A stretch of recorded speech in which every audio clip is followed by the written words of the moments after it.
That's right. This week on LCARA Ham Radio, we've got a special treat for you. Stick around for the entire show. Dr. Bob Heil, K9EID, this week on LCARA Ham Radio.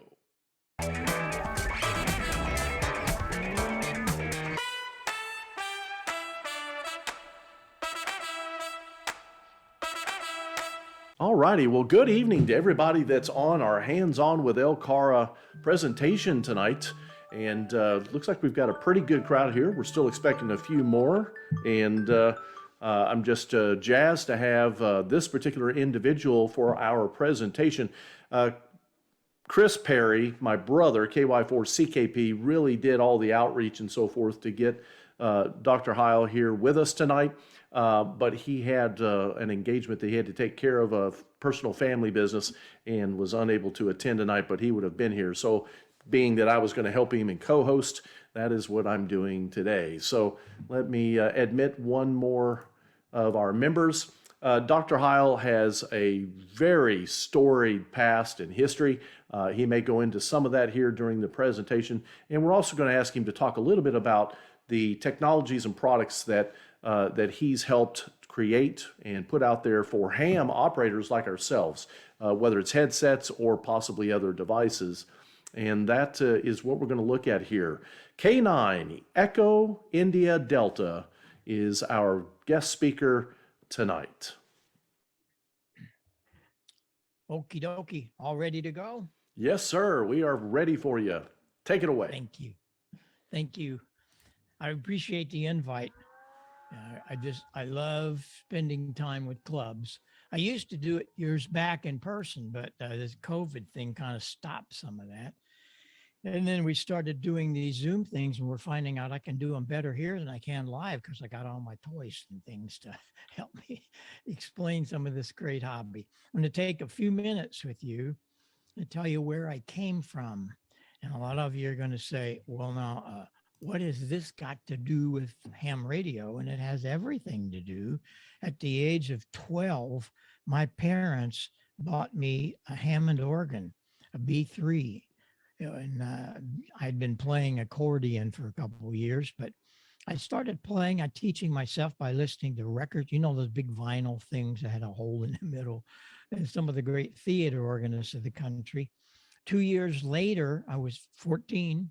I got a job in a restaurant playing and making a lot of money. And I'm going, this is what I want to do. Another year passed, and in 1956, I became the organist at the Fox Theater in St. Louis. Stan Can was the organist there, and he hired me to play substitute for him. And this is why I talk to you about this and tell you, this is where we had to voice and tune over 3,500 pipes from 1 inch to 32 foot. And it's where I learned to listen. You see, hearing is a physical process. Listening is a mental process, dissecting all of the nuances, all of the distortions. And a lot of people do not listen. They just hear. And it's so important as we get on through the night about hearing and listening. Listening is where it's at. Well, also later that year, I became a ham. And I went to Walter Ash and I bought a TBS 50D Harvey Wells transmitter, SX99. And that big box over there, that's an RME converter. It's 6 meters, 2 meters, and 220. I was a technician for 17 years. And you're going to say, why? Well, the reason was the bands were open all the time. Nothing like today. 6 meters was just full 24/7. There's always something there. And today it's not usable. It really isn't. It's become a contest band. What's your grid square? See, wait a minute. I don't have a grid square. I do, but I'm not going to talk. Oh, nobody wants to have a conversation anymore on 6 meters. They just want your grid square. They're up on FDA. 20 meters, what to me was my 6 meters. And I was there all these years. You see that blue box on the left with the little meter in it. I had been on the air about 3 weeks, and I had read this article in QST. And I went over to Walter Ash again, and I got all the parts. They helped me to put that together, and I built it, and it worked. Wow, that was cool. And I just really love building. Well, something happened right after that, and the Fox Theater called me and said, "Hey, we're throwing out some of our old speaker systems. They've been here since 1932. And would you like to have them?" Well, yeah, Ham doesn't throw anything away. And so those speakers on the right, those are 16-foot Olsen bins. They were synonymous with motion picture theaters in the 30s and 40s. And the two on the left, I bought those from another theater, and those are A4 Altex. And I put together a sound system. And I didn't know exactly what I was doing, but I was building a bunch of things. It was just a hobby for me. But the next thing you know, we had built a multi-kilowatt sound systems, 3 or 4 of them. And we were doing people all over the country, if not the world.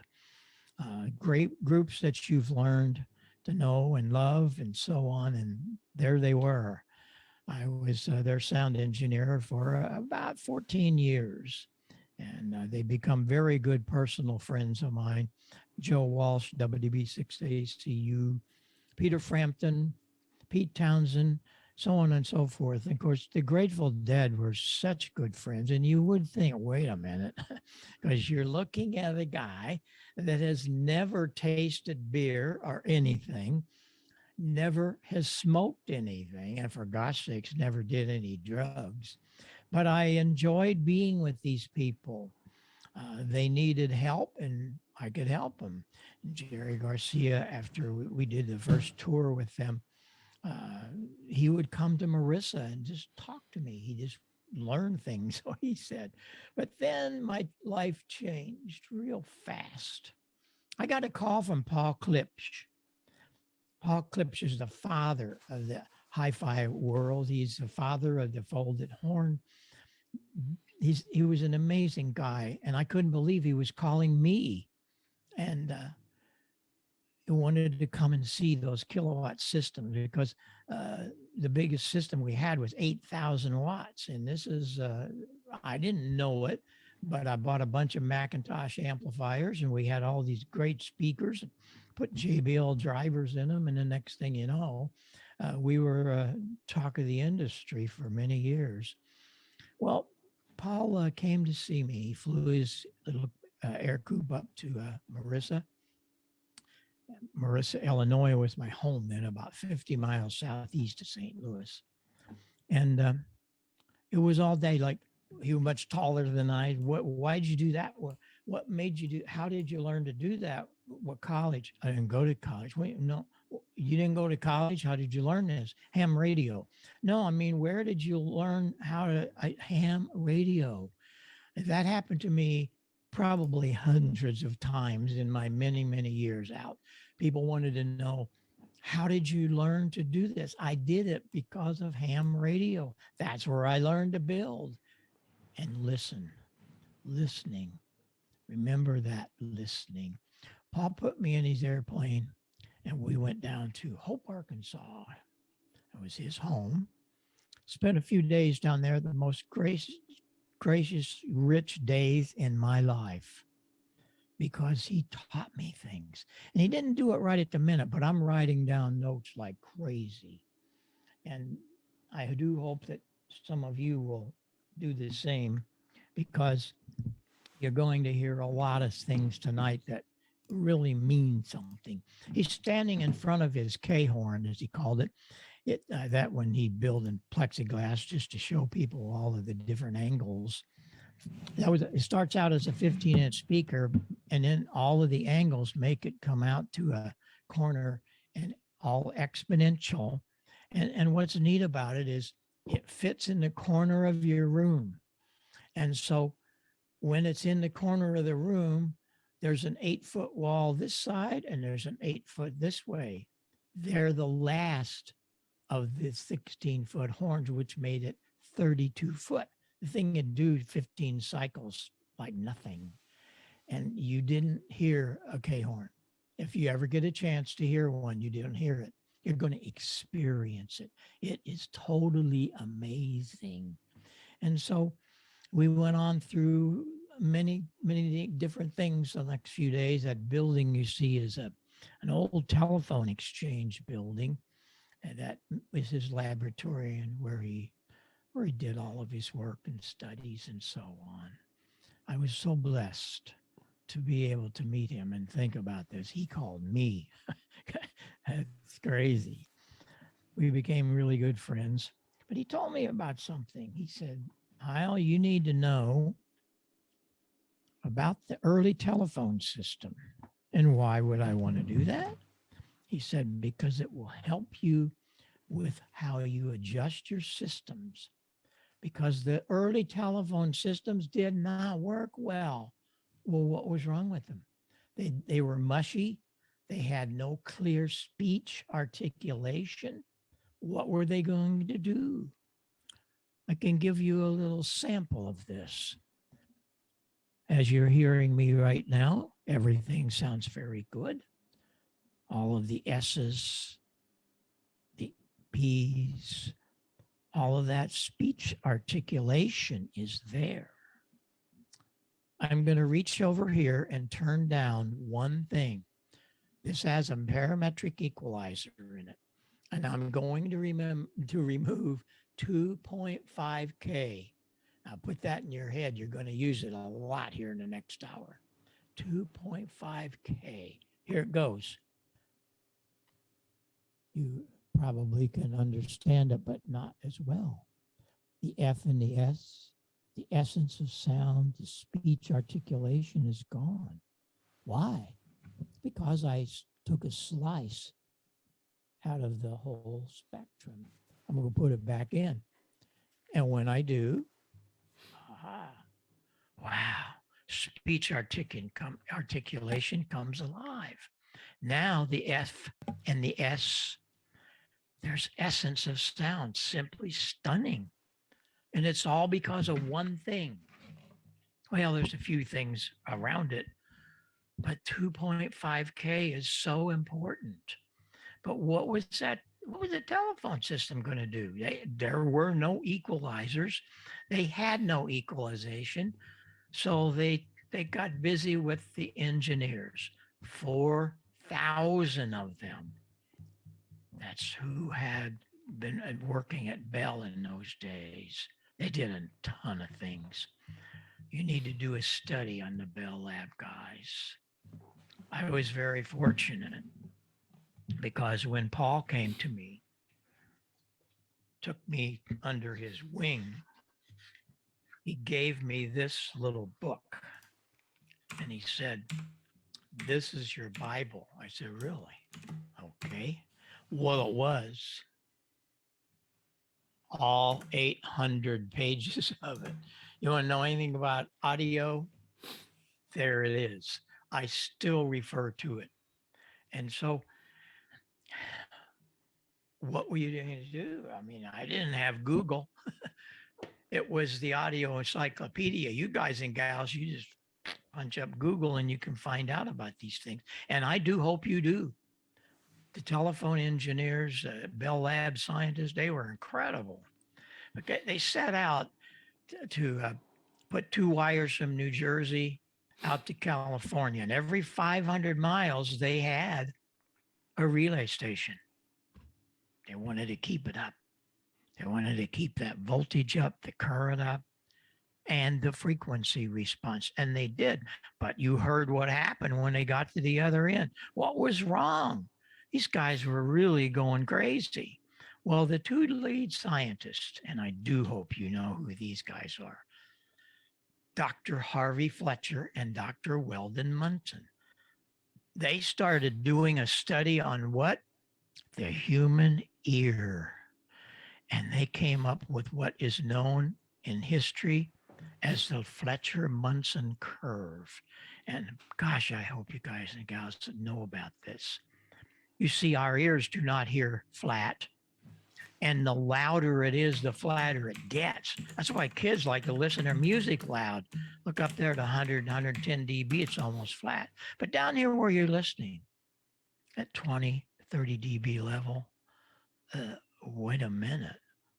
And what they discovered, and if you take anything away from tonight, this is what you want to take. You're going to hear me talk a lot about this in the next hour. Look at that. First of all, it's only 3K wide. 3K wide. Kind of sounds like something you talk into every night, doesn't it? But unfortunately, many do not have that.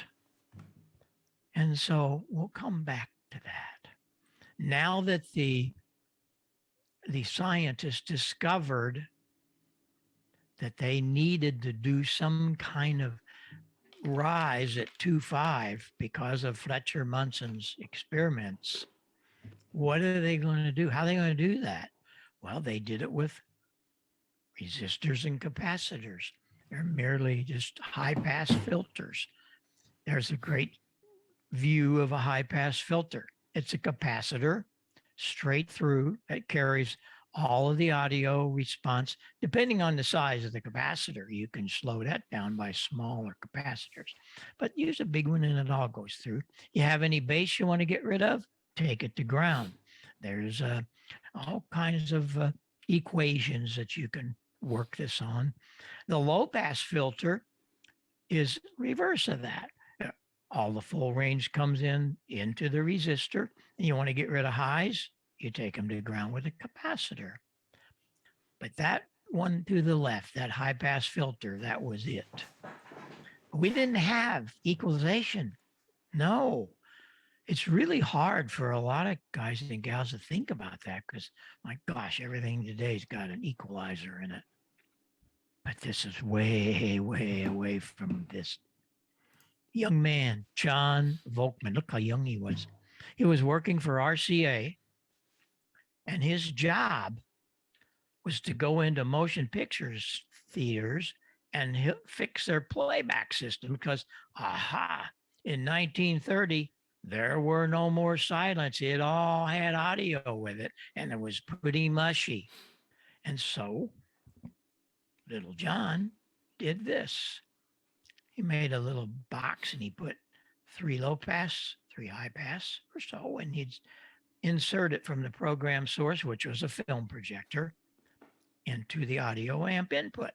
And he could switch it around, and when he'd find one that worked, he'd take those components and solder them in place. Wow.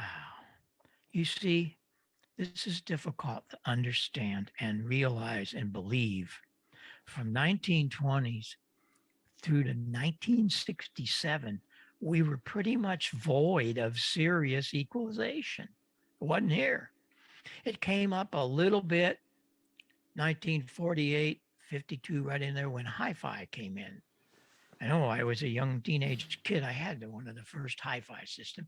I had a bass and treble control, but it wasn't very active, as you heard a minute ago. Couldn't do anything like that, but you could get a little bit more treble and roll off a little bass. And that's all we lived with. We were happy until 1967. I heard about this, and so I went charging out to California. Langevin, they produced a lot of mixers and compressors and limiters for motion pictures, theaters, and recording studios, of course. And so I go out there, and here it was. I mean, this is just absolutely amazing. You could change the frequency up at the top with the knobs, but then you could slide it up and down. You could boost it or cut it. And this was totally amazing. But they also made other things. And what was incredible is I hit them right at the right time when they were doing this. they took me around the corner of another room and they were building a mixer.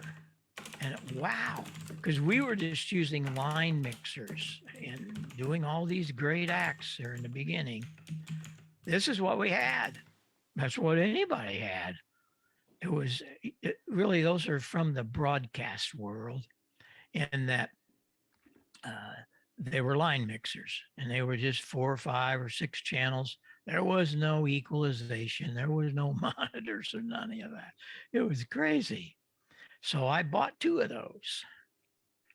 But before I left, they said, here's something that we're just introducing. Maybe you would like it too. Oh, that doesn't mean much to you now, but let me tell you something. In 1968, this was unbelievable. Holy smokes, a graphic equalizer. You could draw your own graph. How cool was that? Look where I set it. Of course I did. 2.4 was the rise. I had just a little bit of bass, not a lot, and it worked great. So I bought a pair of those mixers. I had a carpenter in my hometown of Marissa, Illinois, build me this cabinet.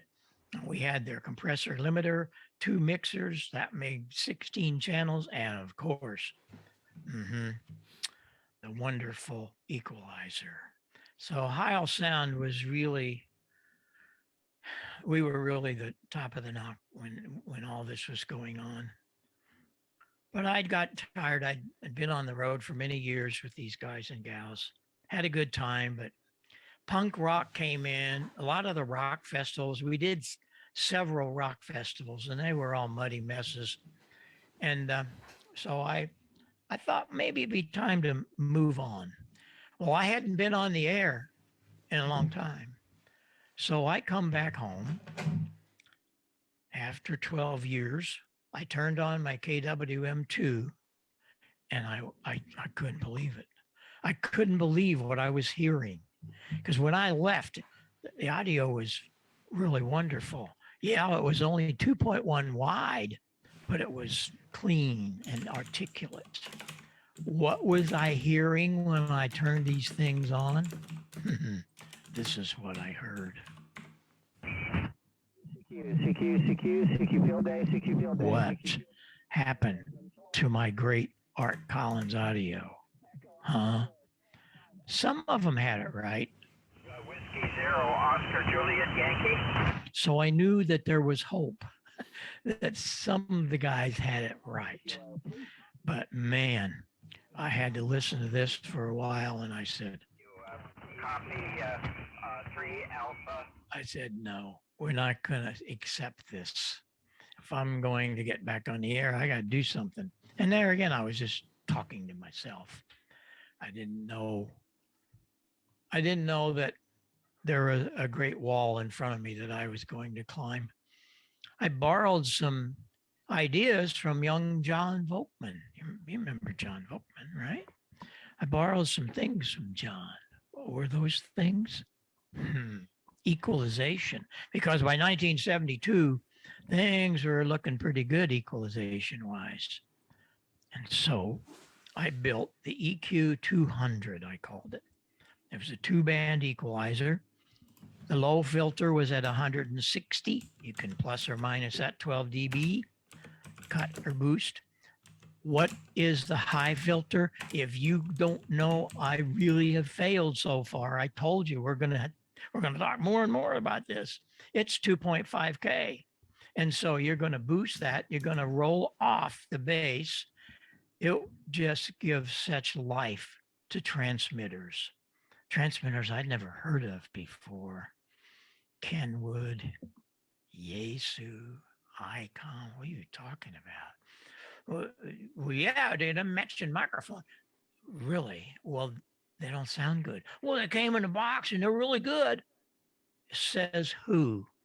Well, they gave it to me. Yeah. Okay. I had a lot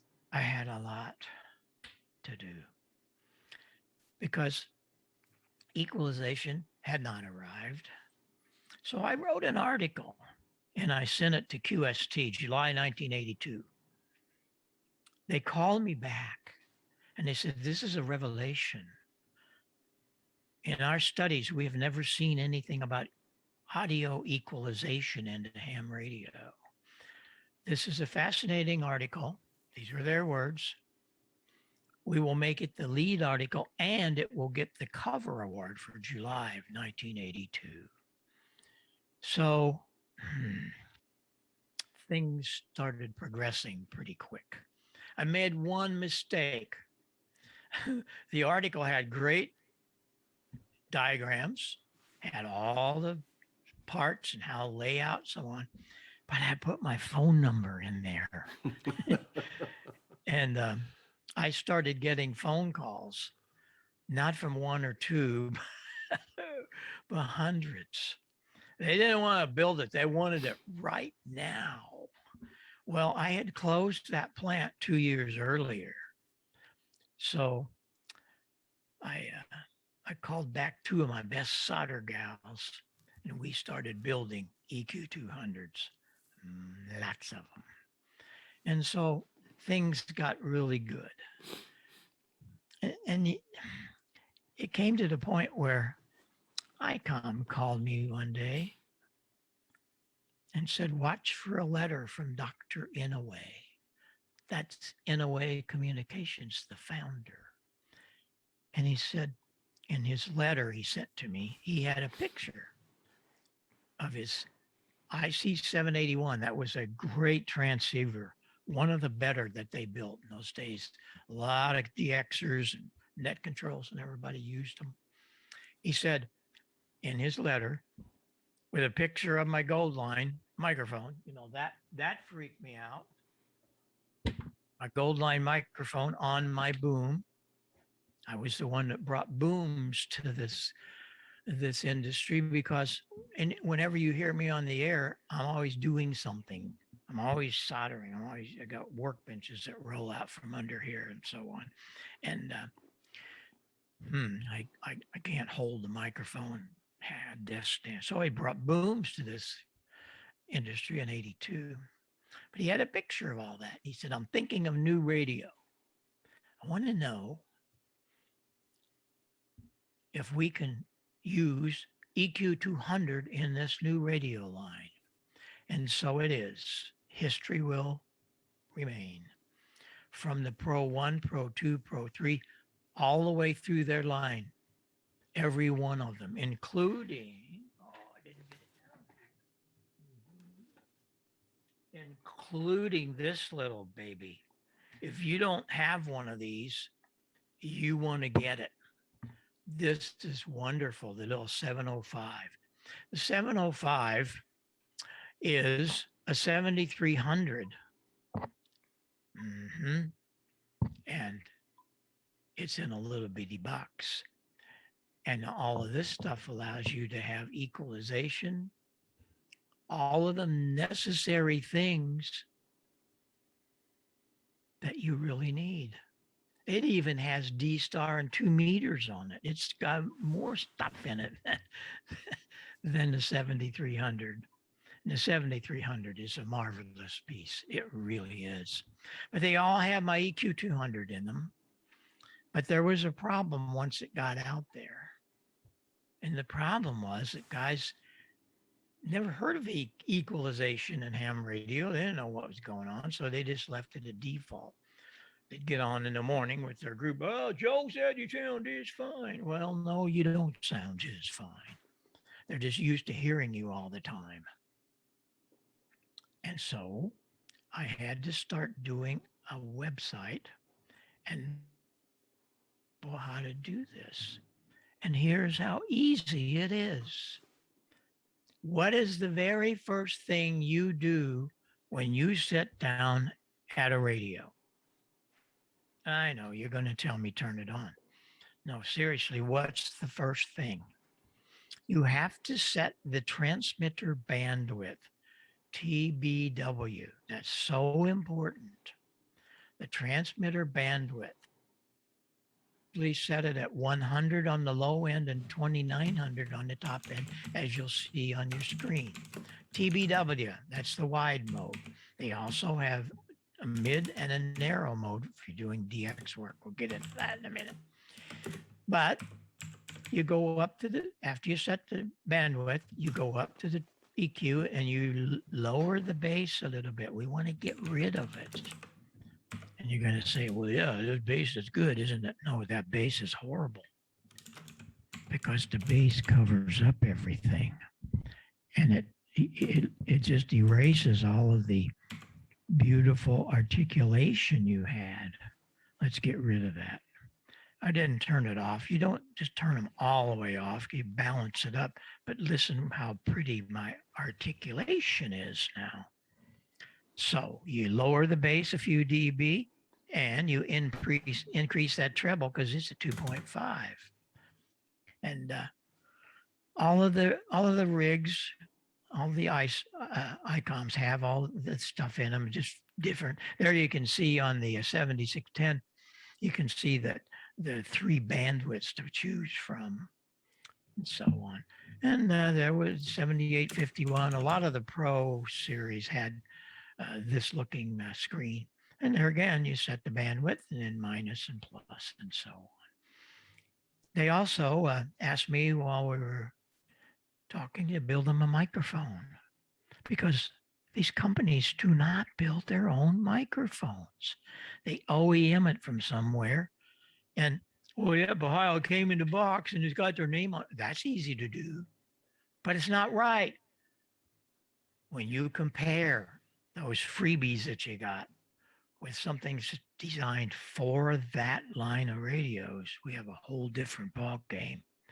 And the ICM doesn't work on anything but ICOM, but man, does it work. And it works really good. Well, what about Yaesu? Well, that was an interesting thing. About a year, or I think maybe 2 years after that Dayton experience, or after the letter, I had a Dayton experience. Dr. Hasegawa, who is one of the family members that own Yaesu, he came in on my booth, much taller than I want to talk to you. Wait a minute. Well, I'm going to talk to you about the EQ. Well, let's step out of the booth here. And we got to talking about how to make it better. Well, the only way you can make a shelving EQ like that better is by a parametric. Yeah, that'd be good. Now, wait a minute. What'd be the problem? Education. You see, with that 2-band equalizer, I figured out where the low frequency was, 160. I figured out where the treble would be, 2.5K. And all you as the engineer to your station had to do was decrease or increase those. But with a parametric, it's a totally different thing. Parametric EQ is really cool. I'll show you. This is a broadcast parametric. Just about every broadcast station in the world uses Symmetrics 528E. I have one right over there in all of my gear. Has a mic preamp in it, left to right. At first knob is a mic preamp. Then it's compression. How much compression? It has limiter. How much limiting? You can adjust all that. It has a de-esser. A lot of radio, TV hosts, they have a more excitation on the real high S's. And I don't happen to hear them. They almost whistle. And so the de-esser will cut that out, take care of it. It's gone. But then that bottom picture is the rest of that. It's a 3-band equalizer. And this one I have, this one I took off from my radios. This is on my AM gear over there. I set the first frequency at 100, around 100, 120. Then I set it at 2 octaves. We'll get into that. That's the transmitter bandwidth of that audio filter, not the RF filter, the audio filter. And I notch it because I want to roll off that 100 hertz. What's the next one? 2.5K. And we're 3 octaves wide and +8. And the other one's at 6K, a couple of octaves wide and just a couple of dB. And so the parametric allows you to just formulate anything you wanted. But you don't need to get crazy about it. So I told Dr. Hasagawa this was what I wanted to do. Every Yaesu has 3 parametric filters, and they're all the same. Listen up here.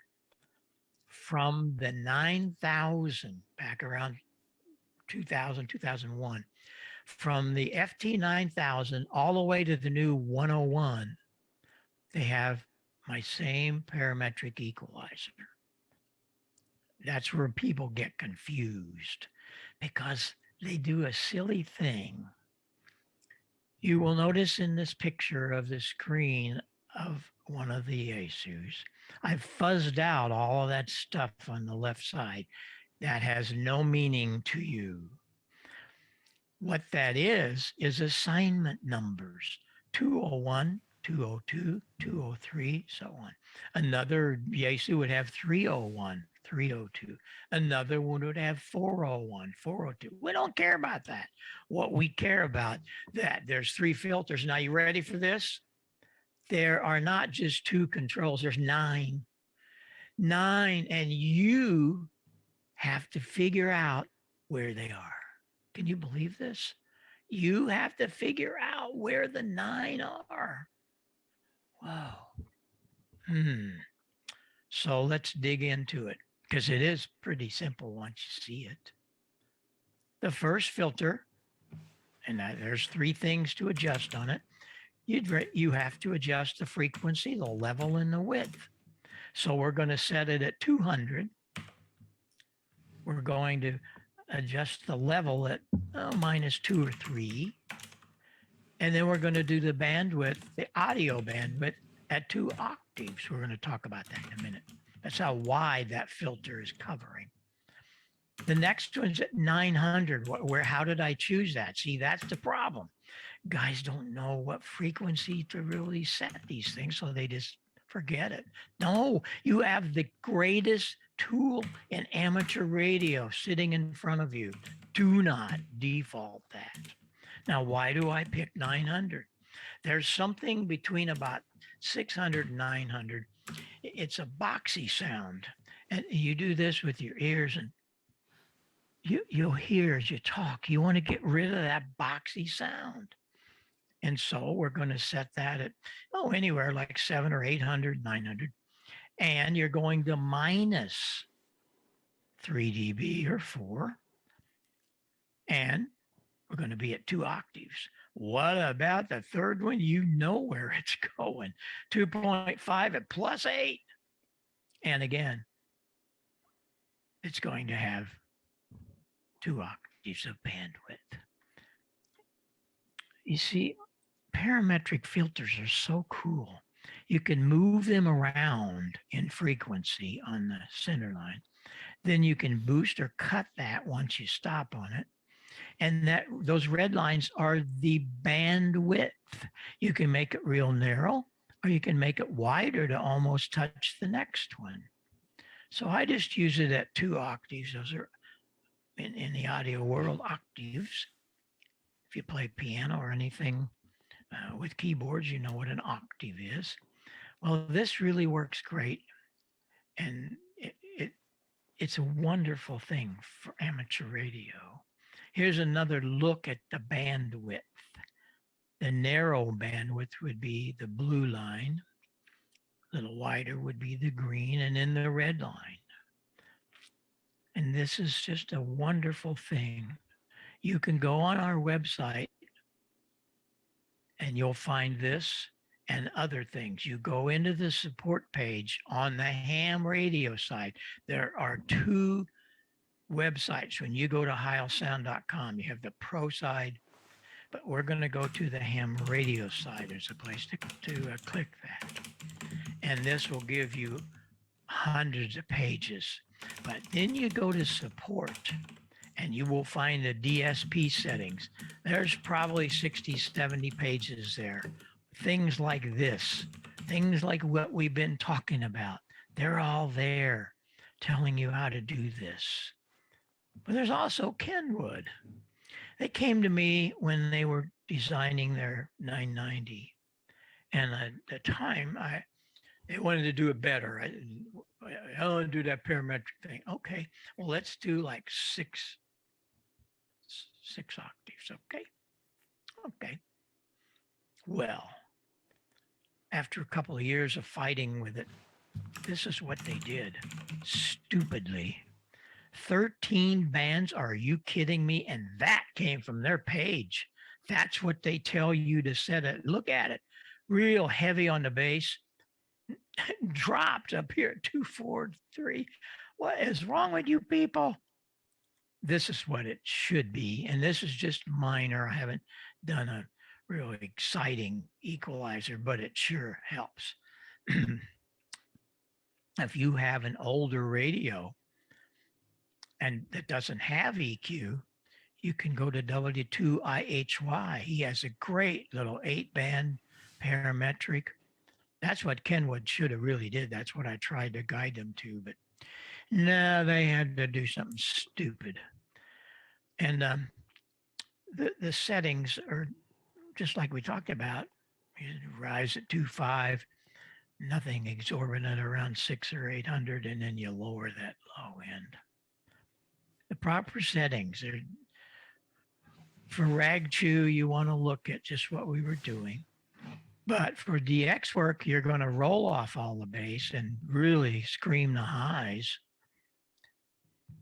But how do you set mic gain? I'm on the air a lot, and I hear these guys, they'll get on in the morning. Hey, Bill, how's my mic gain sound? Well, I think it should be louder. Harvey came and said, no, I think it needs to be lower. And so you're just, you know, who you are the engineer. You have a license to do this. You, not Bill, Joe, me, or anybody else. It's you. You have to learn how to set your radio. Didn't you get a license? Didn't you read all the manuals? Do it. Well, how do you set mic gain? You don't do it by asking somebody, because I'll tell you a little secret. You probably already know this. If you call Bill in the morning and you guys all set up, yeah, but okay, that's good. Don't turn it up or down. You come here the next day and Bill's going, oh, yeah, that's no good. You better turn it down.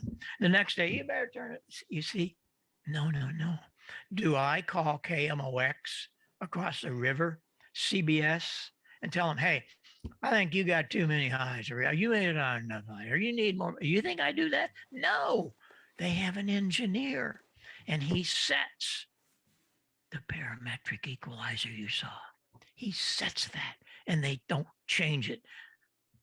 Act of God will not change it because they are paid, and so are you. You want to adjust it right. Well, how do you adjust mic gain? Real simple. That's what the ALC meter is about. And when I did the 9000, if any of you have it, and Yaesu 9000, you're my hero. It is the best transceiver ever. Why? First of all, I took the silly 8-pin CB connector out, unbalanced audio. I put in what? I put in an XLR, a broadcast connector, so that you want to use cables and microphones that are balanced. That's very important. It solves so many RFI and noise problems. I took off the ALC meter. It's not there. Are you crazy, Heil? No. I put a meter on there and I call it microphone gain. That's what it is. And so when you want to adjust your mic gain, watch the ALC meter, and you just want to see it bounce. You don't want to see it in the red all the time. And when you do that, everything it'll be good. But you have to think about setting these things before you get on the air. Set all of the gains. And one exception, boy, I get called down for this one. No, zero, nada compression. Do not use compression. Are you silly, Heil? No. I have an open platform in all of my years. If anybody can come to me and prove to me that it's compression that makes it over proper equalization and proper microphone. Come to me, because you can't. I've already done all this. And so we want to be really clean, clear, no distortion. That's what compressors do. So get rid of it. And that really makes a big deal.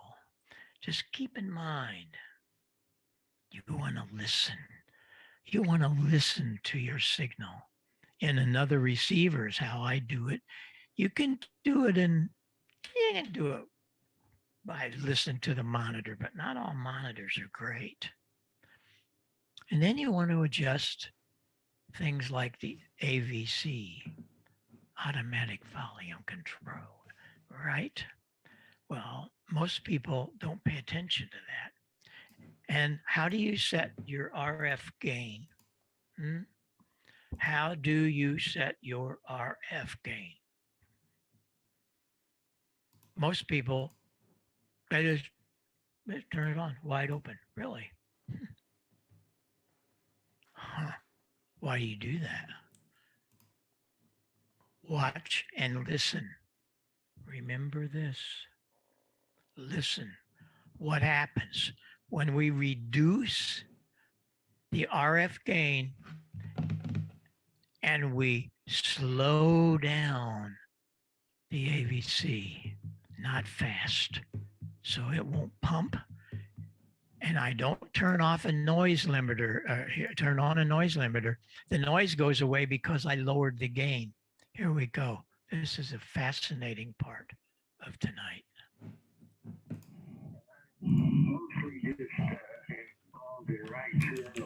Listen to all that noise. It went away. But his signal didn't go down. That's pretty much what I'm running it used to be on packet. Yeah, but now we're going to bring that slow back to fast. Increase the gain, and it pumps like crazy. The computer's still like we used to.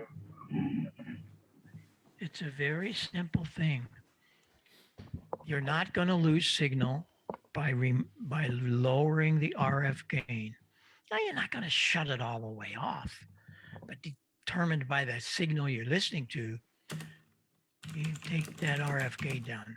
None of my receivers ever are wide open because it brings up noise that I don't want. And it's really sad that we don't hear more about this. And here's another great example of that. And I hope you get some. Come on, you got the wrong one. That's no good. This one's even better. This is great stuff. Right now is really old technology that just kind of got forgotten. A lot of pumping. Anybody like Bob or anybody else would got rid of it. Say, I wonder about this old look at that stuff that we forget about the S meter. And apply you didn't hear anything lost when you took great. that RF gain down. But now it sounds like he's on FM. I love the technical abilities that not anymore. It's a hobby. And that's the thing that really bugs me, because there's so much out there, and I don't understand why we don't hear much about it. Let me do that again for you. This is very important. New right now is really old technology that just kind of got forgotten, and anybody like Bob or Slow it down. anybody else would. Sounds like FM. About this old And there you are, lowering that stuff gain. we used to do. We didn't lose any And signal apply strength. it to a Oh, the new, meter might have went down. Who cares? application, and it works great. So Now you're going to bring them back up. very good. I love the technical I'm going to bring it up fast. abilities that The default mode. The technician class was truly a technician class test. Kind of sickening that you don't hear more about it. And that is the default mode. Oh, I I just love bringing all this good stuff to you because I know it's going to help your signals receiving and transmitting. We also make elements for different things. In 1983, I came up with the DX Contest Dream Machine, the HC4. Look at it. Look at the diagram. Nothing under 500 hertz and 10 dB at 2.5K. So where is your signal going to be? See, that's what you have to think about. And a lot of people, they don't get the ability to hear any of this stuff. If this balloon, I know you're probably laughing, but you're not going to laugh when I finish. If RF was air in this balloon, what we do, we set it out to 2,900, 100 on the low end, and we opened up a little bit of 2.4, 2.5, right? Well, what happens if you're going to the contest mode and you roll it off at 500 on the bottom end and 2,400 on the top? What do? Well, you have only one gate open. So we're going to, instead of having all of this nice and smooth and so on, you're going to cause that RF to be narrow, and it's going to look for an output, which is what? The only gate you have open, 2.4, 2.5. Yes, and it sounds terrible. I know it does. DXers, you hear us and you just want to cringe. Well, not if you're trying to get that last little bit of country. And it really is confusing to me. The DX guys know it. They get it. But other people that downplay it, they don't understand why we sound like that. Because our signal is so pointed with 2.5. And you heard several times tonight how important that is. The other thing you need to do is you need a scope. Everybody needs an oscilloscope to find out if you're flat topping and all kinds of things. You go to a ham fest, you can buy these things now for 30, 40, 50 bucks. These are $1,000 things. You don't care if it's only 10 megs wide or 30 megs. No, yeah, if you want to get a 200 meg, that's a little different, but you don't need it. How do you hook it up, Heil? How do you do that? There's no coax connector on the front of this thing. Well, you have to build something. I love it when we build. Go to Antique Electric Supply. Write that down, please. It's in a marvelous place. They have all kinds of stuff. A lot of old stuff. They're new, but things you only saw years ago. You buy that little box. You put 2 coax connectors on it. You take a center out of a piece of RG8 and go from one to the other, just straight through.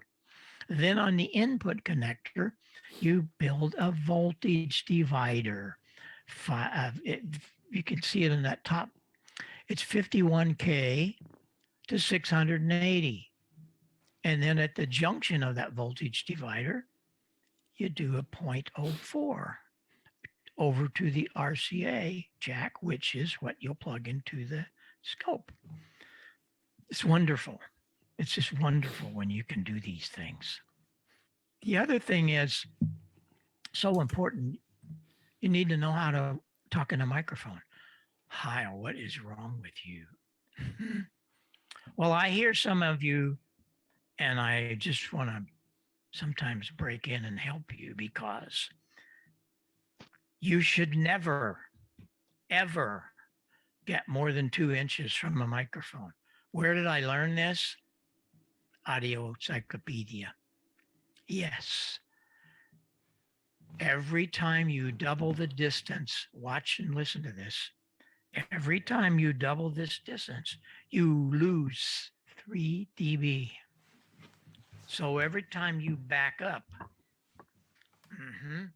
you could be losing enough that it would be over a kilowatt. Whoa, Ohio, you're stupid. You just turn up the gain. Well, no, then you sound like you're in a roller rink. You don't want to do that. You do not want to do that. Learn to work the microphone, no more than a couple of inches. That's what the booms are for. They can bring it right to you.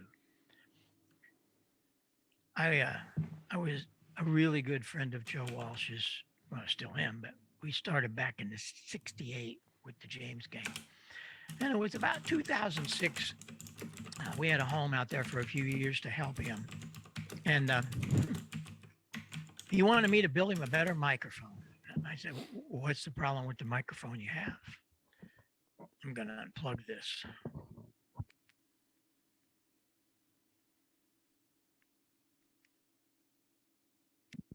Well, he said, we have to, what happened to my audio? I didn't touch anything. I only changed microphones. Isn't that funny? He said, I have to sit right here. All of us do. And you know that. You have to be right here. You cannot move, because if you move, it doesn't hear you. So that's why you see all of the entertainers with this thing stuck in their throat. Joe wanted things that he didn't stick in the throat. I'm going to unplug this cable. Let me show you. I know a lot of people think I play games with this one. I don't. I'm unplugging this. And we're going to plug this in. Listen what happened. It is totally amazing what you can do with microphones. And until we came on the scene, HAMRadio didn't care. Oh, here's my matching microphone. Yeah, right. You heard the difference. And so now you can move around a full 180 degrees and it doesn't go away. That's marvelous. Well, the people that use these really love them.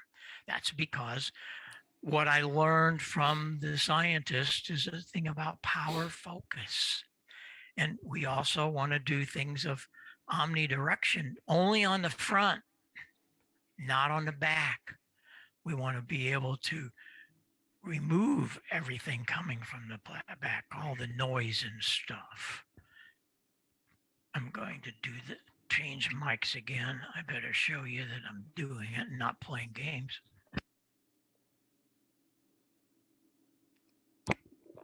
This is the great PR40, and I got to watch it because this thing has a lot of output, a lot of bass, and I got most of it notched. But Joe wanted me to build a microphone that he didn't hear all the things behind him. In other words, rear rejection. Because all of these other microphones, I don't care if it's RE20s, I don't care if it's Shure, I don't care if it's a Neumann, I don't care what it is. They all have a problem. They pick up the rear. This one is unlike any other microphone ever.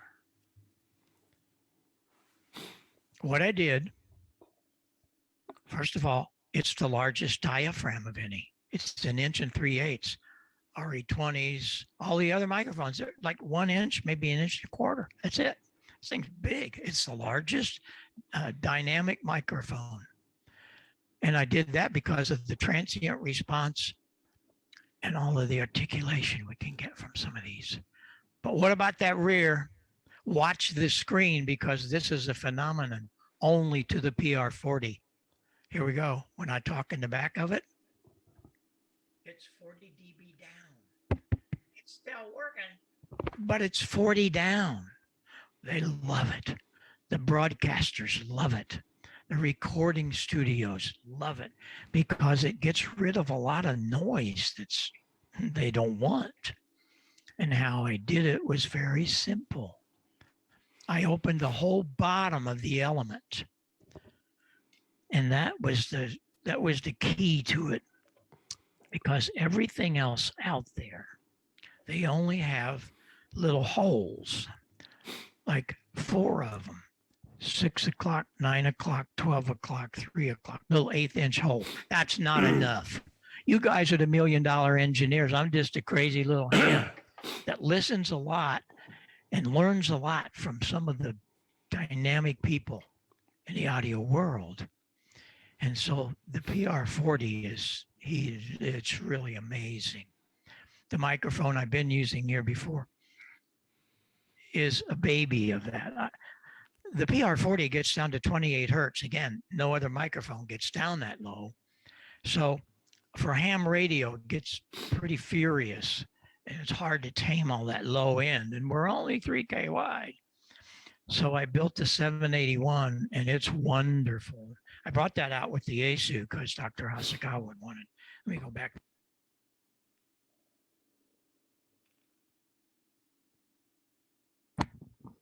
And it's just so great.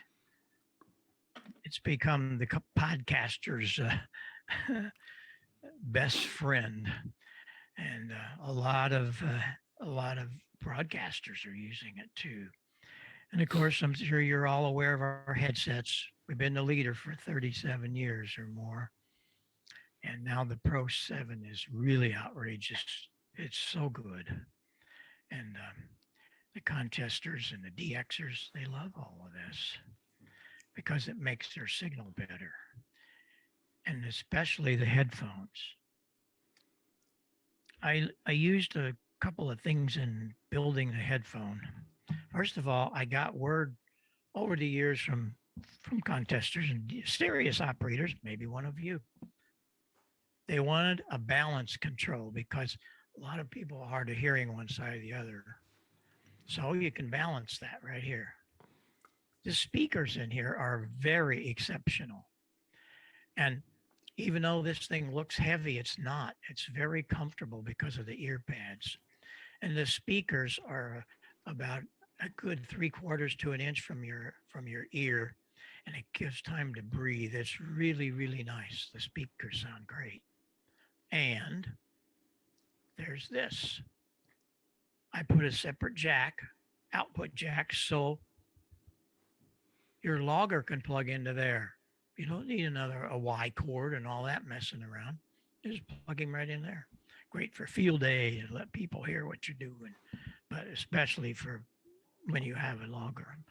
But then the biggie, we're the only company for the past, I don't know what, I should look it up, 13, 14 years, that has phase reversal. What are you talking about, Heil? What are you talking about?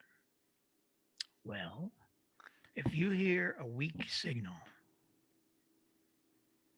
and he's way back in a pile up, if you reverse the speakers on my headphone, he moves up front. You can move signals around in your head with phase reversal. It's the most amazing thing ever. And phasing has a lot to do with everything in HAMRadio. How did Wes Shum, when he built the first sideband transmitter in 1948, how did Wes get rid of the carrier in that AM signal? Then how did he get rid of the other sideband? It's all because of phasing. Some idiot piles on your frequency and you hit the notch filter and he's gone. How's that work? It takes his signal out of phase. He's gone. How does a Yagi antenna work? The back element is out of phase. The front element is in phase. All these many, many things. Two signals out of phase, they cancel. They cancel. And it is so rewarding to have guys tell me about some of the things that they do because of some of this. And it's not me, it's the science of it. I have a great demonstration here. I'm going to unplug this microphone.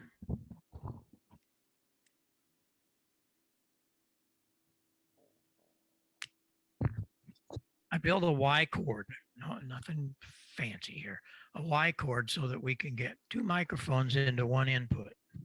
This is one of them. It's our PR22 that I built for Paul Rogers of Bad Company some years ago. He wanted a microphone that was very articulate. And so we did. It's one of my favorite hand microphones. I use it a lot, different setups here. Now, here we go. Watch the screen because this is audio 106. These two microphones are in phase. So when I bring them together, we will have a rise of what? How many? 3 decibel, right? Mm-hmm. Okay, here we go. One, watch and listen. 1, 2, 3. What? You didn't hear that, did you?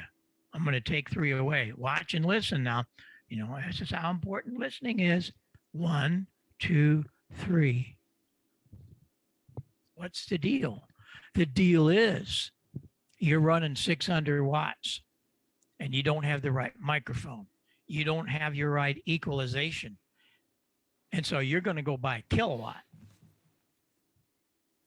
How many dB are you going to rise? 3. Well, it's not worth it, is it? No. Oh, but oh man, I got a kilowatt. I'm really, yeah, you sure. It just makes you happier to look over and see that $2,000 you spent. Let me tell you what to do with that $2,000. Now listen to me. You take that $2,000 and you give it to your wife so she can buy a bunch of purses and shoes. That will get you a lot. I mean, a whole lot. Doubling your power doesn't get you anything. This is the biggie. I built this little plug. This little plug, pin 2 is hooked to 3 and 3 is hooked to 2. This microphone is out of phase. When I speak in it, the diaphragm's coming up. When I speak to this one in phase, it goes down. What happens when I do these two microphones together? They cancel. Watch and listen. 1, 2. They cancel. You can't hear me because they're canceling. Now you can understand how many things in this hobby works. Signals that are out of phase. Wow. I always wanted to build a phased array because I'd heard all the big contesters and people had them. Well, a few years back, we had a place down in the Ozark for 8 years and let's do this. So I went to the telephone co-op and I got 2 telephone poles. You know, you can go to those guys and they'll give them to you. They'll have like a 90-foot pole that gets rotted off and they got it all laying on their back lot. It's only about 60 or 70, but what do we care? So I have 2 poles. I put them up 75 meters. They're 64 foot apart and they're 64 foot high. Absolutely tuned dipoles. There is nothing that I want to talk about. I want you to ever tell me that is not resonant. I don't want off-center junk that you got to have a bunch of tuner. No, you want the antenna to be resonant. It solves so many problems. Because if it's not resonant, you know what happens to half of the audio or half of the RF? You know, it comes back down to coax. And now you want to talk about your RFI? Huh? Oh, it bugs me to hear these guys and some of these stupid antennas that they paid a lot of money for. You build you a coaxial dipole, the MIT version, you will never have anything coming back on the coax. Now look at this again. Here we go. These 2 feed lines are exactly alike, 126 feet, put into some coax T's. And then there's 43 foot, that red line, of delay line. The remote switch, this thing was 500 feet from this shack. The remote switch will switch to the left. That's the driven element then. And the rear element is delayed by 43 foot. And it is out of phase. And I built this so I could work my guys on the West Coast. And it was wonderful. If I wanted to work the guys on the East Coast, bingo. I had it facing east and west, by the way. It really worked. You want to hear it? Check this out. Hard to believe, but it's true. Installation of a 75-meter phased array antenna system consisting of a pair of coaxial dipoles mounted atop a pair of 55-foot telephone poles. We put them in an inverted V fashion, and the poles are 64 foot apart. These are 500 foot from the operating position, fed with RG213. In order to make the antennas directly from east to west, we use a delay line of 43 foot here on 75 meters that's switched in and out of the driven element, either east or west. The downlead length is 126 foot. We take all of that coax, the down lead length, the 43-foot phasing delay line, and mounted them in a container, one of the plastic container boxes that we actually buried. And just the top of it shows. It's all sealed, so it's waterproof. But that's the way we get to switch all the components from 500 foot using one of the Amatron RCS 8V remote switches. It really works well. Take a listen to how we can get at least 10 to 20 dB difference east to west. Like a lot of people do. Mine's usually 3 inches or so. You know, that's just after you done mow it. And I know, you know, probably, you know, we get a dry day. I'm gonna have to lay out there and mow. That's just all there is to it, because you know, if you leave it that high, when it starts growing in it all, it's looking ragged pretty quick. So it's to that point now, and the system really performs on weak signals. Take a listen as we switch to the direction they're coming from. Also note the preamplifier makes no difference on 75 meters on this signal. The preamp will, of course, make the meter read higher, but in many cases, the preamplifier does not cause the weak signal to be more readable. Check it out. yeah, well, I see they introduced boy on it, and their form of portable. So what that is, your wife.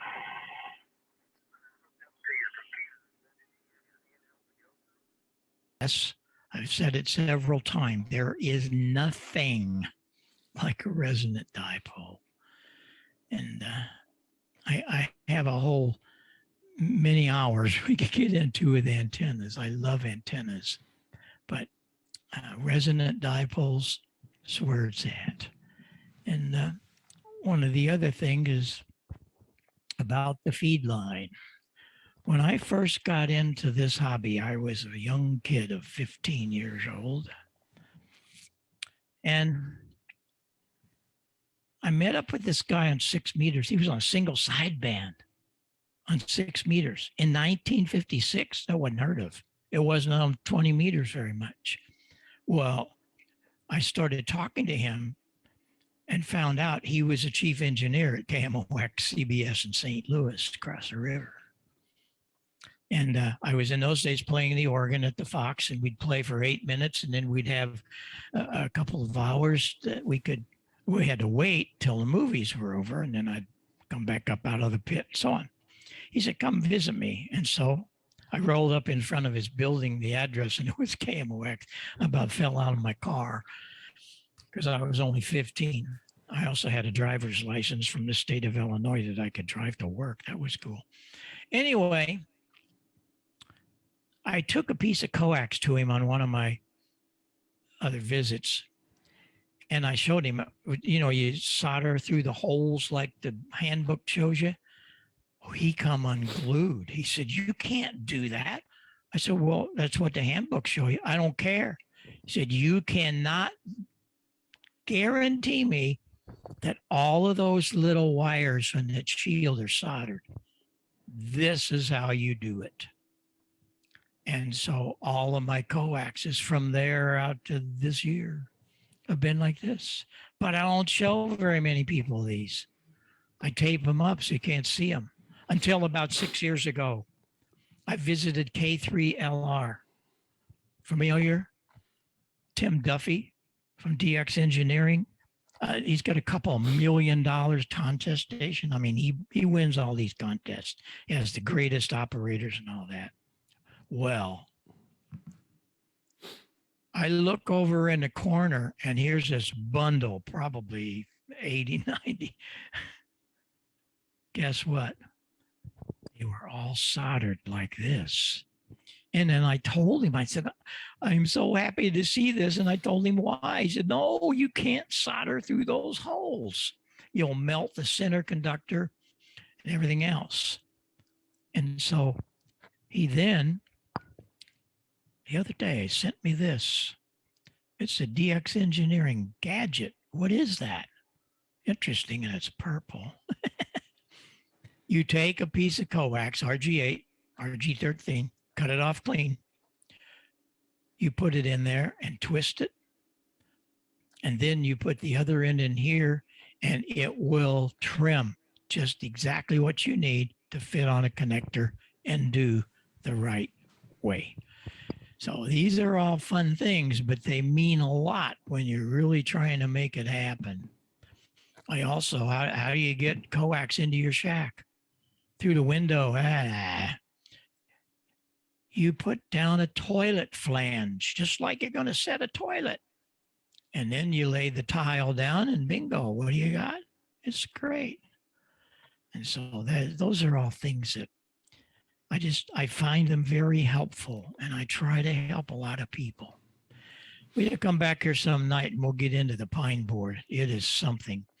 It was a cover award in 2019. We had over 1,000 people on the show, Ham Nation, when I was there for almost 10 years. The last 2 years, we would build each piece of it. We'd build the mic preamplifier and we'd have 15 minutes each show. And then we built the final amplifier and so on. It was a wonderful experience, and I'm still building. Oh yeah, a lot of people are building them really in chassis and all that, always respecting high voltage. But last on the agenda is this one. There is an AM window, and a lot of young people, and I'm talking about people that have only been licensed the last 20 years.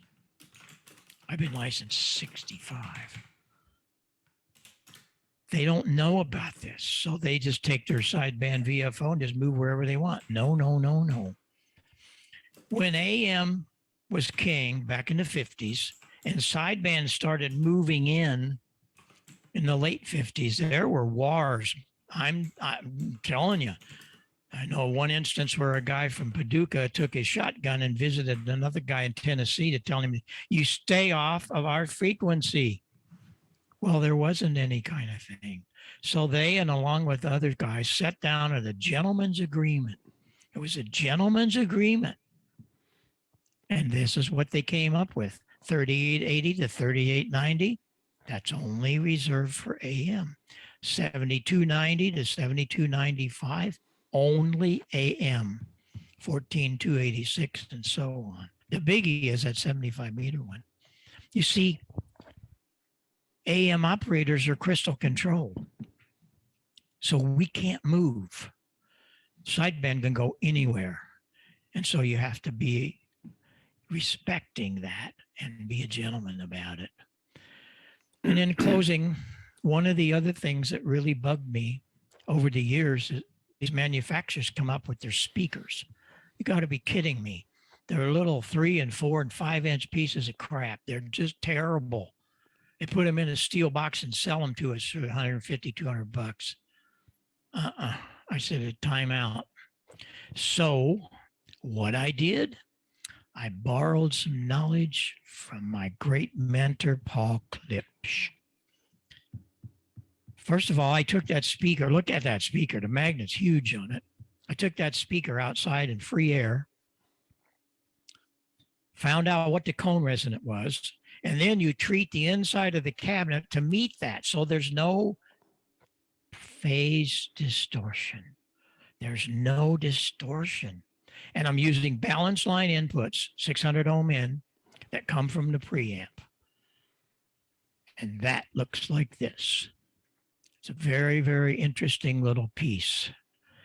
The situation with that is that it's much more than just the equalizer. That little guy is doing things for your earphones. And let's get it set up for you. Okay, come on here, get in focus. We have 2 headphone amplifiers. Those aren't just Y chords like you see in some of this stuff. They're actually line amps. Put the logger here. You put the operator there. Bingo. This one is record out. So you take the output, adjust it, put it in your computer and make really nice recordings. But here's the big deal. You also can take your left speaker here and your right speaker here of your headphone. So if you have a hearing imbalance, you can make that work for you. Now, here comes the biggie. There are 3 filters in here. I started the first one at 6K, and it's plus or minus about 12 dB. Then we have a low at 160 hertz. We can notch that or boost it. We certainly don't want to boost it, but the middle one is the precious one. That middle one is a parametric. We can move from 800 to 4,000. I have some really nice audio of this that I took off air. And there we go. Echo India 8 Bravo, Lima Bravo. That's the way you hear him. Here comes.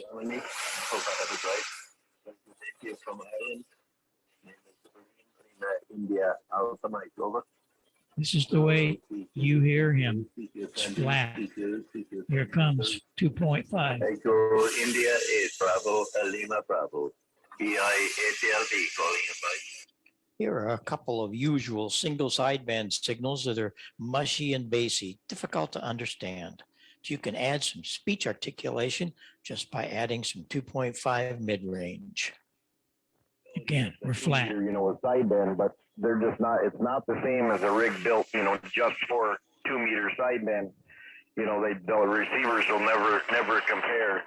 So it's kind of nice that, again, ICOM technology. It's just one of the best things that I think I've ever done because it's helping so many people. I can't tell you how many emails and calls I get. And it's a product that should have been here long before. There's some people trying to do similar things, but no, we don't want to be similar. It's got to be that. Most all the stuff that we talked about tonight's in this handbook. Not all of it, but a lot of it. And that's available from any of the dealers, or if you call our place and buy it through the web store, I'll sign it for you. And some years back, about 8 years back, I was very honored. Heil Sound is the only manufacturer in the Rock and Roll Hall of Fame. All the gear you see me in front of it was done for Pete Townsend and the Who. That's the only quadraphonic mixing board where we did quadrophenia in 4 corners of an arena for Wow. a couple of years. That tour was. What's behind them is ZZ Top's board and the monitors. We were the first people to do monitors and the talk box for Joe Walsh and from Peter Frampton. And recently I received an honorary PhD from Missouri University for music and electronics. You're looking at a guy that barely made it through high school. I really didn't care about school. I had already had a career and was having a good time. But I learned so much, and it's all because of HAMRadio.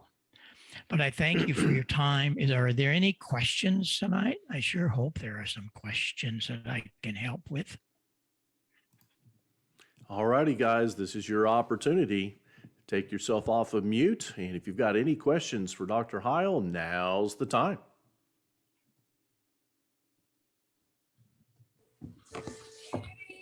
Dr. Heil, Yes. this is Steve Hamilton, KK4YUG. The thing I was wondering, do you have on your website instructions of how to set up like my ICOM 7300s, like you were displaying earlier, the audio section of the 7300? Do you have instructions for all that kind of stuff on there? Yeah. Because I get lost in the books. No, the book, all of these books, I work for these guys and I said, why don't you do a book that we can understand? Well, they're good. No, they're not. No, they're not. Even to me, they're very confusing. I mean, I designed the darn thing. But It's very simple, especially for ICOM. I mean, we went through it. It's very simple. Right. You set the bandwidth first, 100 to 2900, and then you go up and set the base -1 or 2, 3, and plus the treble at about +3. Listen a pair of headphones to the monitor, and that'll help you a whole lot. But that was very simple. That's all you need to do. No compression, none of that nonsense, and it'll sound beautiful. And if you have one of our ICM microphone, it'll sound even better.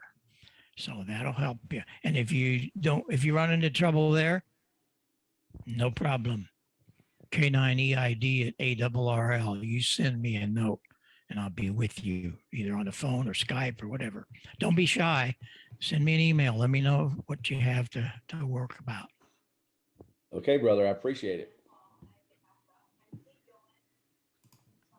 Dr. Heil, we've got a question in the chat. Not sure if you're looking at the chat there in Zoom, but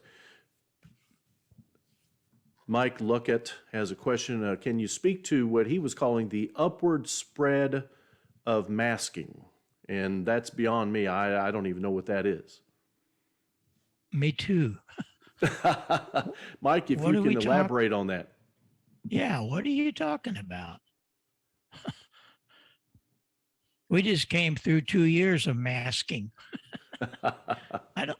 I'm sorry, Mike. I don't know what you're talking about.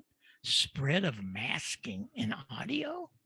Did I miss something in my 60 years of this? We'll let him think about that, and maybe I'm not sure if he's got a microphone, so I'm not sure that he can actually speak it. But he's talking about where low frequencies mask higher frequencies. Well, there's no one frequency that does it. If you have too many lows, it depends on where the frequency of the low equalizer is. That equalizer's at 80 hertz, and it pretty much covers up everything that's up there. So it all depends on the frequency of the base control filter. And just like I showed you, 80 hertz will pretty much cover everything up. And that kind of, I don't know why I don't know why that frequency would be predominant, but anyway, I hope that helps you, Mike. If not, send me an email. We'll get on Skype and talk about it. Yeah, I think one of the pictures you had up a little bit earlier really showed how you roll off, what is it, below 160 or something like that, and that way you don't get that muddy sound. Exactly. Everything under 100 hertz. And it really bugs me when I hear some of these guys that are 4 and 5 kc wide, and they just muddle up everything they're doing. But they're cool because they sound like a DJ. We're not DJs. I'm sorry. We're communicators. Absolutely. Any other questions from the gallery here tonight? Again, you can come off mute and ask your question, or you can put it down there in the chat window. While we're waiting on somebody else to come along, let me ask a question, Dr. Heil.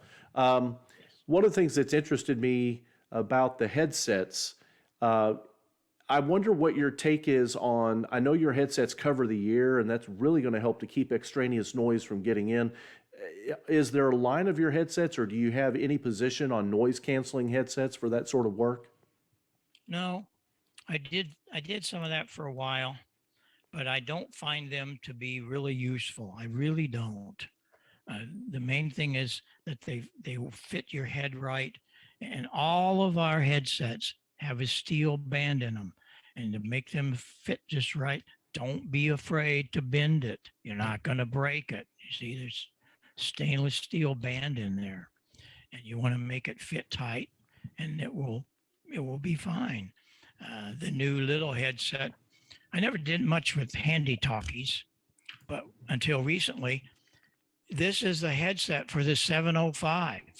ICOM, when they brought the 705 out, says we need some help because they weren't going to do anything, and they didn't. And so we brought out the headset, and it's really inexpensive, and it fits many ICOM handy talkies. And so we went on, we got them for Kenwood, we got them for Yaesu, and they're really inexpensive. And then my fave small one is this one, the BM17. It's just marvelous. And again, it's like I showed you, you can adjust it, but has great speakers in it. And of course, you know, the microphone element is really good.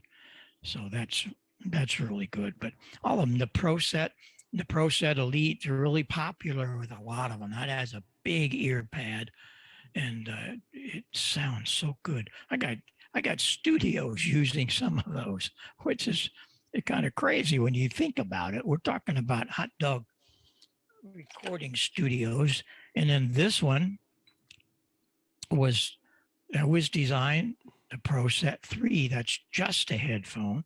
Many of the CW ops love it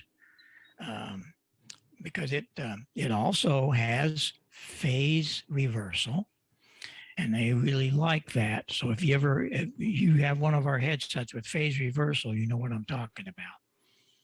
And we're constantly moving and making things happen. Right now, I'm looking at doing a wireless headset. And this is the first time anybody's seen this outside of my shop. But this works great. And I know there's a lot of little cheapy headsets, but this one is not that.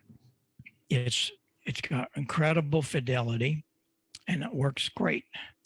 And it looks like we'll be doing one that you flip it one way, and the Bluetooth will talk to your iPhone, go the other way, and it goes into the box that's in the receiver of the transmitter. It works really good. I think we're going to do it. We've been working for about a year on it, so stand by. That might be in your shack before long. Oh, I'm excited about that. Anything that's wireless like that. So many, well, the younger generation in particular, but even some of us guys, you know, we're running around with these AirPods and things like that in our ears without cables. And the wireless aspect of it will appeal to a great many of the younger folks. Yeah. As I say, there's some of it out there, but when I listen to it, it's cheap. I can't live like that. I got to have a little bit of quality behind the build and beside the sound. Understood. And my brother and I both have Pro 7s, and we love them. We we tried to do a winter field day one year. This is about 3 years ago now, and we were in our emergency communications trailer, which is an aluminum trailer, and it started raining so hard we couldn't make any contacts because we didn't have headsets on, and it was too noisy. If we had had those Pro 7s sooner, we could have gone ahead and just done things the way we would have normally have done things. So I'm a big believer in headsets, and you can hear those weaker stations so much better. Yeah, absolutely. Yeah, and all of them, as I've been saying, can adjust the headbands for them. That's always a good thing. We've got a question in the chat.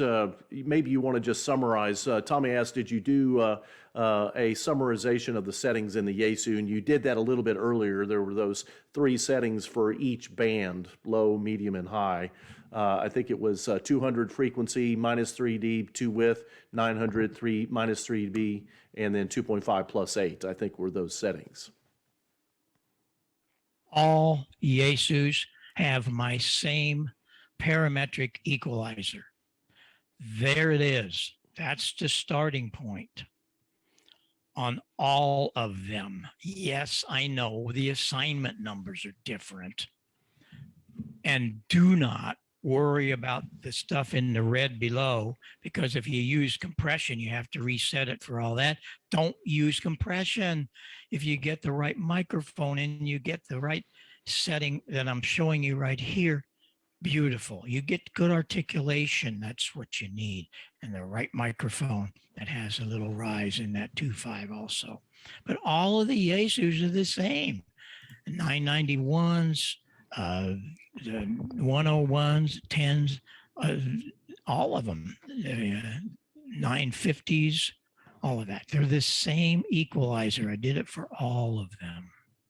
So go to our page under support and get the all things Yaesu. A lot of information there. Awesome. So much great information tonight, Dr. Heil. I just, sometimes you've just got to watch this over and over, and you're going to pick out things that you've mentioned tonight, whether it's no compression or settings or a good microphone or turn off compression. There's a lot of good stuff here. RF gain.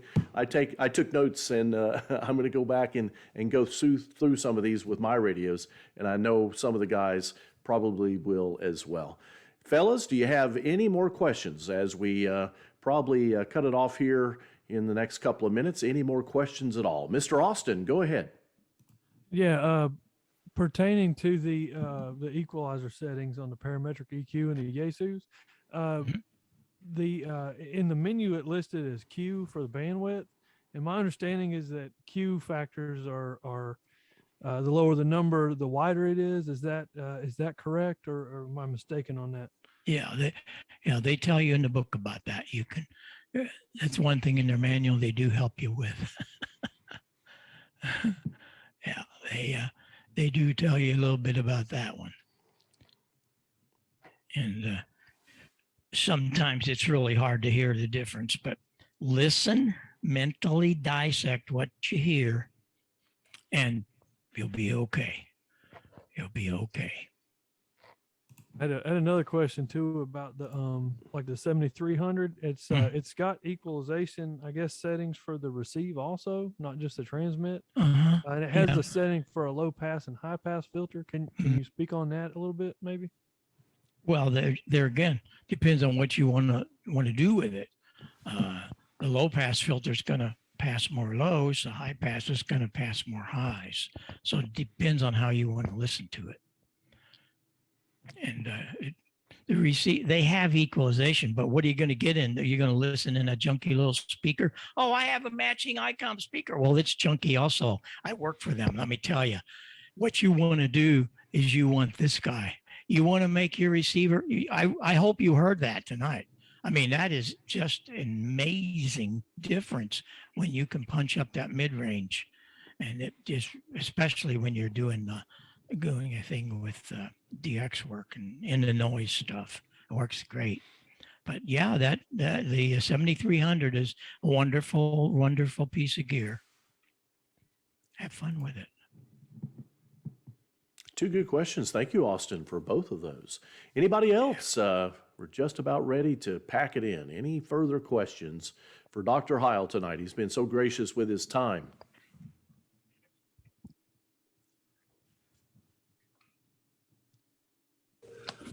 Dr. Heil, this is KK4YUG again. I just want to thank you for your presentation. I have enjoyed it to the max. And I just want to put that in there because my battery is getting ready to take a flip out on me here. I've got less than about 9% or less. And I just wanted to put that out there. I've really enjoyed your presentation and Thank you. Keep it up. I really do. You fascinate me. I appreciate that. Look forward to coming back. Now, let me tell you how I end all of these. Most of them want to do this. You got two things. You can reach down there and click the old goodbye and leave, or I'll walk over here about 20 feet and I'll fire up the theater organ for 2 minutes and let you have a little music. How you like that? Oh, that would be great. Okay. Who else ends a presentation with a theater organ? That's got to be the most unique thing I've ever seen. Go ahead, Dr. Heil. It's been great having you, and we want to thank you so much at the bottom of my heart for the Lake Cumberland Amateur Radio Association. It's been a wonderful evening. Thanks so much.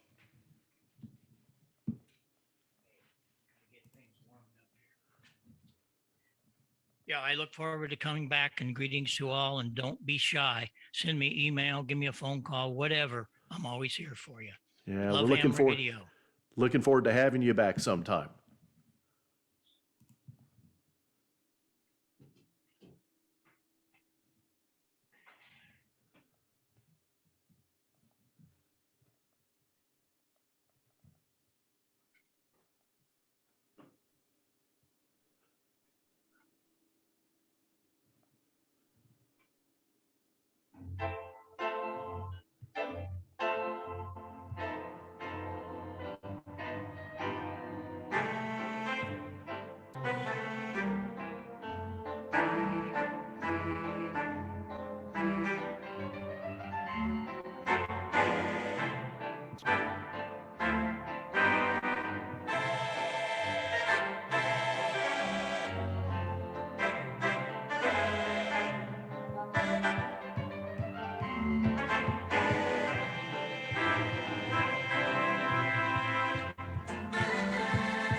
That was awesome. Thank you, Dr. Heil. Yeah, that was amazing. Thank you. Great job, buddy. Loved it.